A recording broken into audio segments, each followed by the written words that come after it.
कांचा ही बस के बहंगिया बहंगी लचकते जाए बहंगी लचकते जाए। हेलो फ्रेंड्स, कहाँ कहाँ के से गुजर गए कि आज के एपिसोड में मैं आस्था का पर्व छठ व्रत के बारे में बात करूँगी।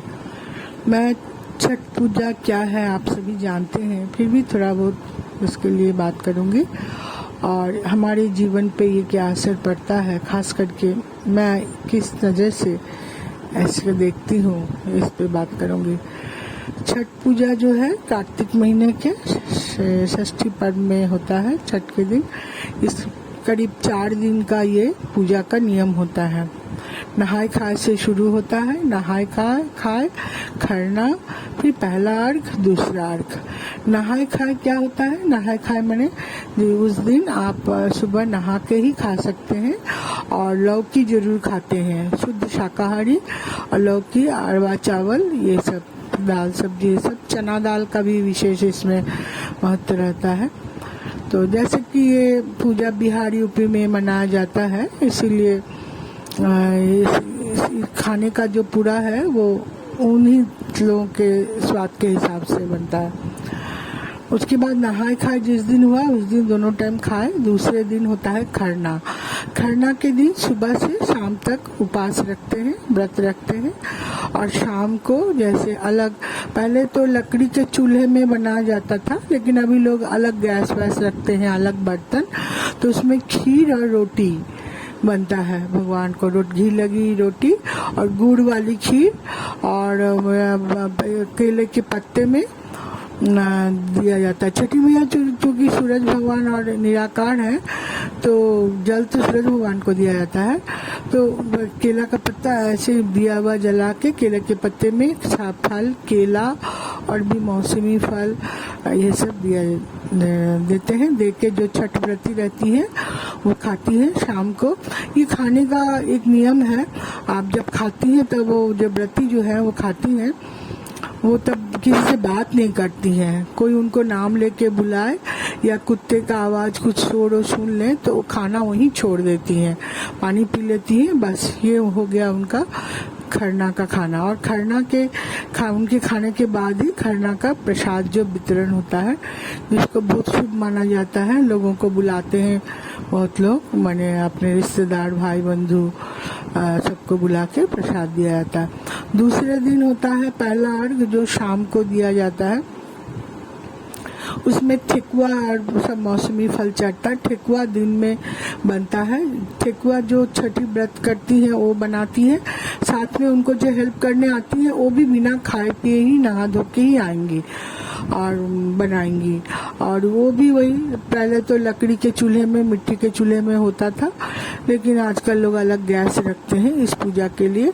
और इसमें आटा में गुड़ और कोई शक्कर दे के भी बनाते हैं, डाल के, घी डाल के, गूंथ के, फिर सांचा होता है उसमें वो छाप के फिर उसको तला जाता है। तो जैसे शुद्ध घी में ही तलने का रिवाज था दोस्तों, पहले के जमाने में सब चीज सस्ता भी था, लोगों की हैसियत के हिसाब से भी लोग थोड़ा मेन डाली पे जो चढ़ता है भगवान के, उसके लिए लोग घी का ही बनाते हैं। बाकी बांटना भी तो पड़ता है। छठ पूजा का प्रसाद बहुत महत्व रखता है।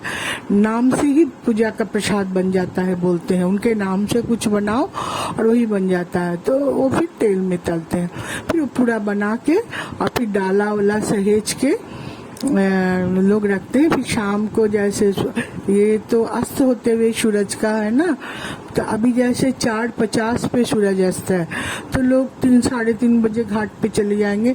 खास करके जहाँ पे भीड़ है, जैसे मैं कोलकाता में हूँ अभी, तो यहाँ तो बहुत भीड़ रहता है। तो 2 बजे से भी लोग अपना जगह घेरने के लिए घाट पे चले जाते हैं। तो वहाँ पे फिर लोग पानी में, कुछ लोग जिनको शक्ति है असल में, क्योंकि सुबह से बिना पानी पिए सब रहते हैं, तो जल में भी बहुत देर खड़े रहते हैं।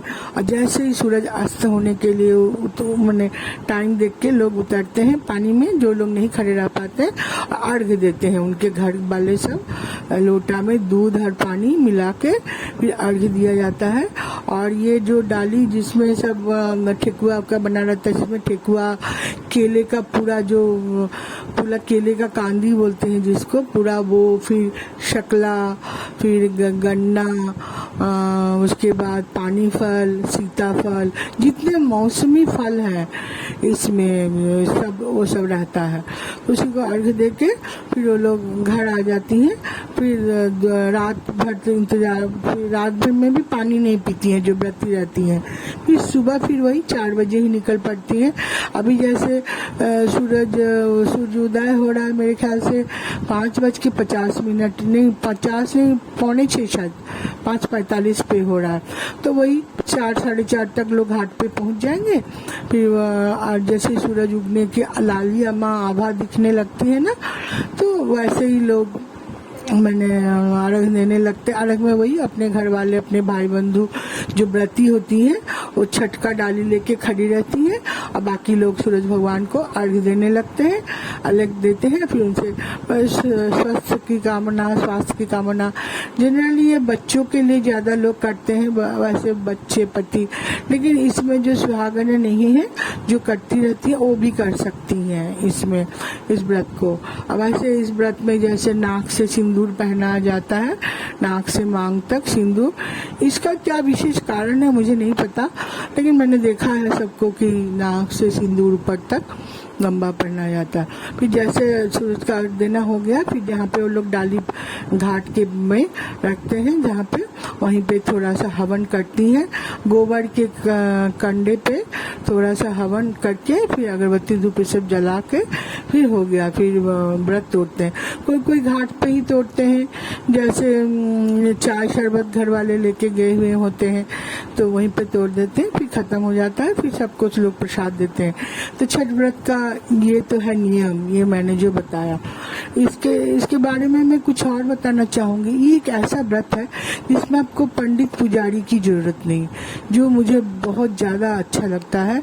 इसमें कोई भी जात, कोई भी हो वो खुद कर सकता है ये पूजा, और इसमें कोई बनाया हुआ मिठाई या ये सब कुछ नहीं, जो मौसमी फल और घर में आप जो बनाते हैं उसी का प्रसाद लगता है। बहुत ही साधारण, गरीब से गरीब, धनी से धनी ये पूजा करते हैं। बहुत धनी लोगों को मैंने देखा, जैसे राबड़ी देवी, लालू यादव की पत्नी, उनका मैं एग्जाम्पल दे रही हूँ, और भी बहुत बड़े लोगों को मैंने देखा है, जैसे अपने ही घर में तालाब जैसा बना के या छत पे आर्टिफिशियल स्विमिंग पूल जैसा बना के उस पर खड़े होके लोग करते हैं।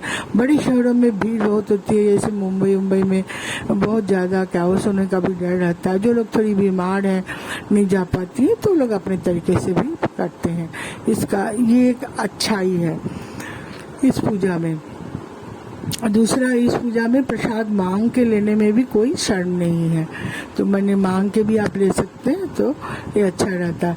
मैं अपना शेयर करूंगी। बचपन में मैं अपने माँ के साथ में, मेरी माँ पहले शायद करती थी गाँव में जब थी, और बाद में कलकत्ते में माँ को हम पे एकदम छोटे में कभी की होंगी तो हमको उतना याद नहीं आ रहा। बाद में मेरी माँ दूसरे से ही करवाती थी, लेकिन हम लोगों को लेके घाट पे जाती थी, तो हम जाते थे माँ के साथ, पूजा देखते थे।